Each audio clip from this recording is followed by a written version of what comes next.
お疲れ様です。先輩方。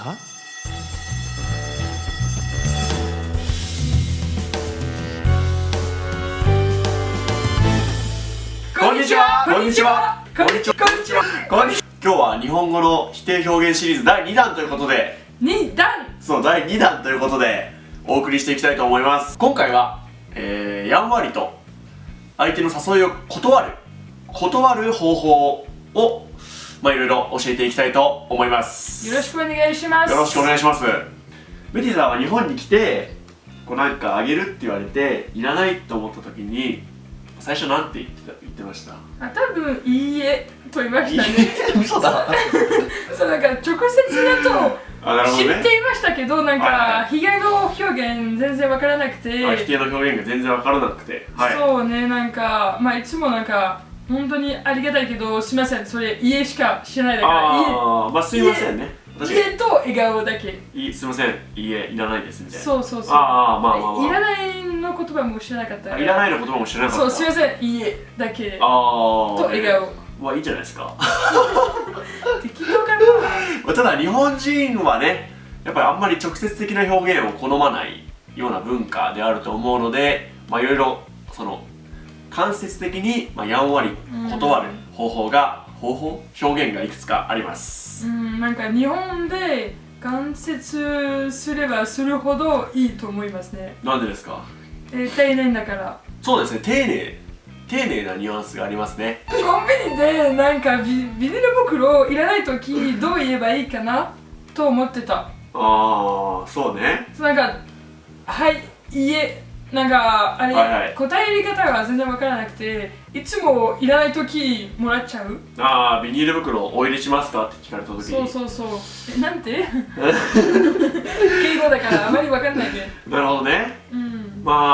そうですね。そういうのを今日は完璧にマスターしていきたいと思います。ありがとう、したかった。本当ですか？そうね、なんかずっとしたいね、みんな多分。今回扱う表現はこちら。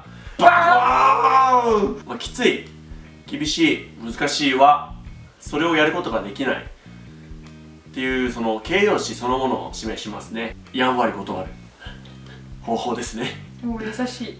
きついと厳しいは同じ意味で、きついの方がカジュアルな表現です。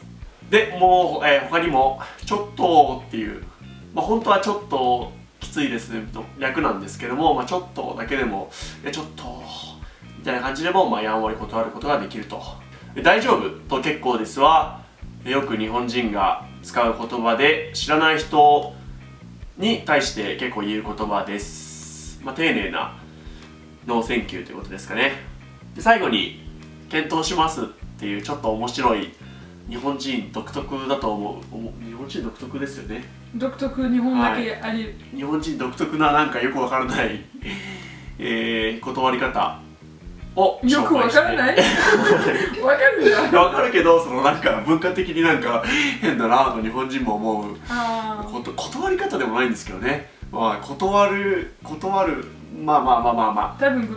多分断る日本語の表現を紹介していきたいと思います。レッツダーゴー。レッツゴー。どうぞ。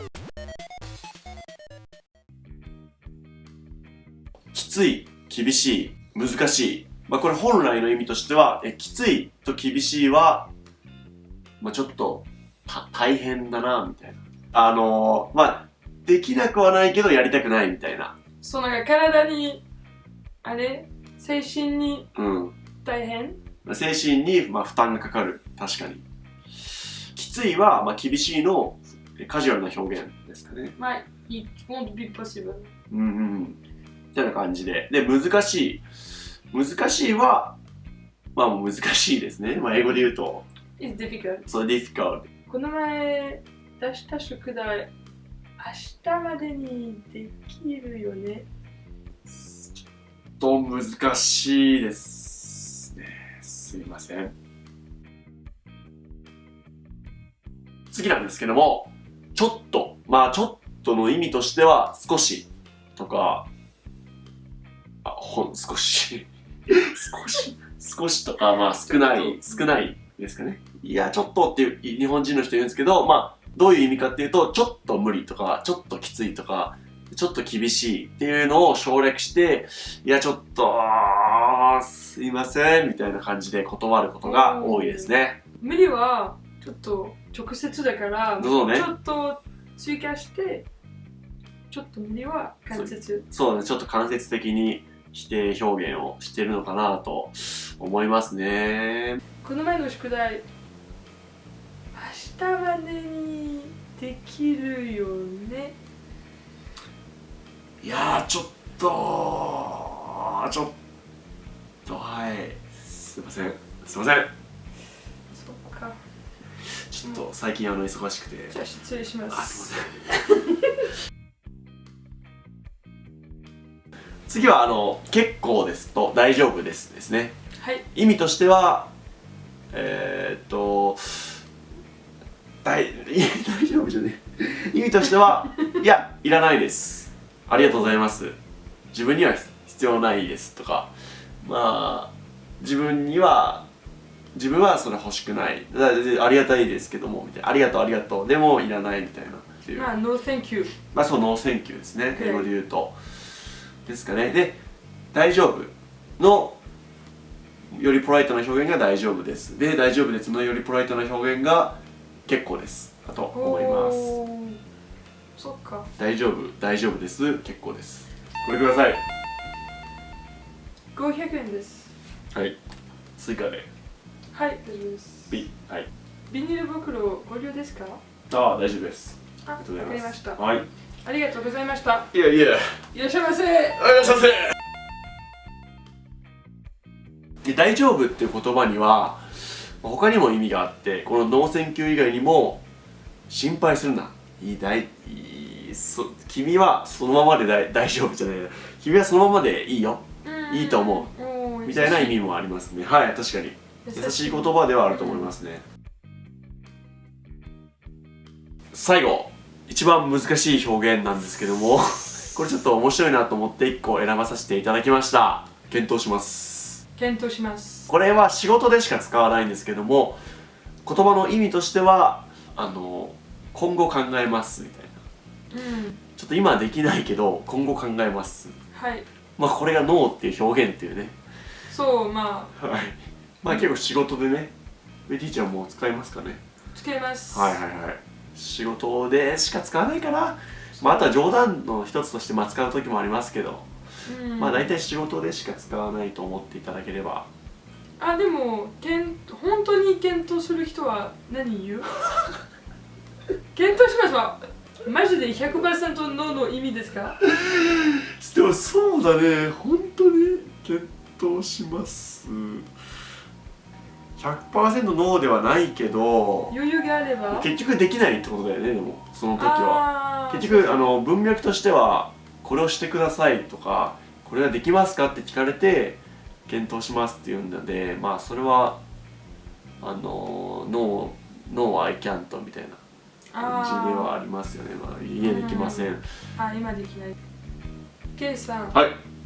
明日までにはい。この仕事できる？検討します。失礼します。よろしくお願いします。はい。はい、これで。まあだから直接的にノーってわけではない。まあ後でなんかノーって言うかもしれないって感じもありますね。後でね。まあとりあえず今はちょっとわかんないみたいな。はい。でもまあ多分無理みたいな感じのニュアンスですかね。まあちょっと面白かったんで、はい、紹介しただけです。はい。まあ日本らしだから。確かにね。If something is gonna be tough for you to do and you don't want to do it because like it's not matching your schedule or your timing, your mood, you can say 厳しい、きつい、厳しい難しい。 yeah, it's gonna be difficult, like it's and then you have the famous chotto, the one you find in every textbooks. Like, I think there is no word in English for that. Maybe like you can feel on the face the person is want to say no but don't really say no. In Japan you say chotto, and then he can escape. ちょっといません、ちょっと Yeah, like this. And then you have to say no, thank you, because like you appreciate the other person what is doing for you, but you don't want it now. 大丈夫です、大丈夫、結構です。 So kekko desu is the more polite form. And the last one, 検討します。 like I will consider it. Like right now it's difficult, but like in the future we'll see. We'll see. あ、もう、パピョピョパピョピョピョはい、髪の毛切りましたということで、日本語の断り方シリーズをこれで終了したいと思います。寂しい。最初に何かわからないことがあればコメントもよろしくお願いします。高評価もよろしくお願いします。今後ともみんなの敬語をよろしくお願いします。では、さよなら。さよなら、バイバイ、また明日、ありがとう。また来週、また来年。来年じゃない、来週